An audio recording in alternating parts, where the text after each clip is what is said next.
Hi. So I am a huge fan of Matthew Wayne Selznick. For those of you who don't know who he is a writer, musician, podcaster, one of the first podcast fiction authors that I became aware of, if not one of the first. I know he's certainly in the first wave. And he has a podcast called the DIY Podcast, and it's definitely worth a listen to. It's for people who do creative projects on their own, and as many of us as podcasters do. And his most recent podcast was on failure.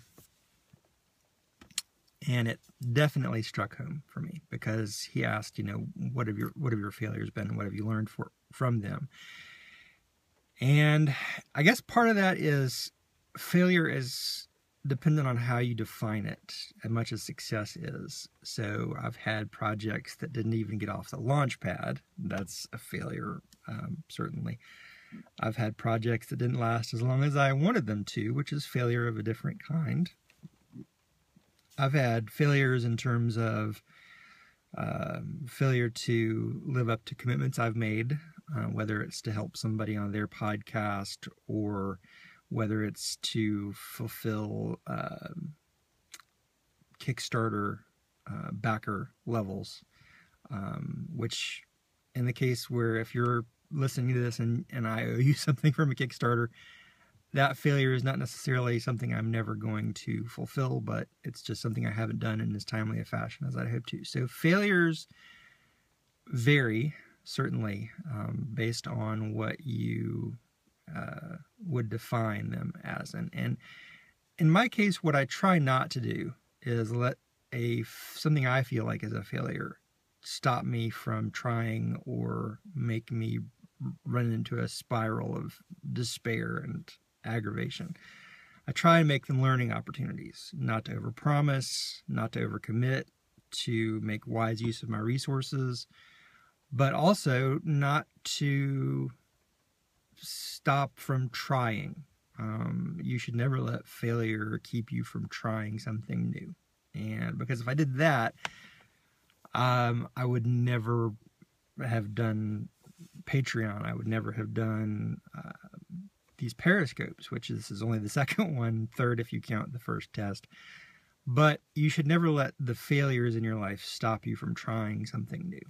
And another failure that I've had is writing projects that have not seen the light of day, that stalled out completely, and that I may never go back to. I could look at those as failures, and they are of a sort. But again, it's all part of the learning process, whether it's learning how to write, learning how to plot, learning how to prepare, etc. So those are my failures. Those are the things I've learned from them. I'd be interested in your failures and what you've learned from them. If you're watching this video either live or from the whatever it is Periscope calls the playbacks, I think is what they're called.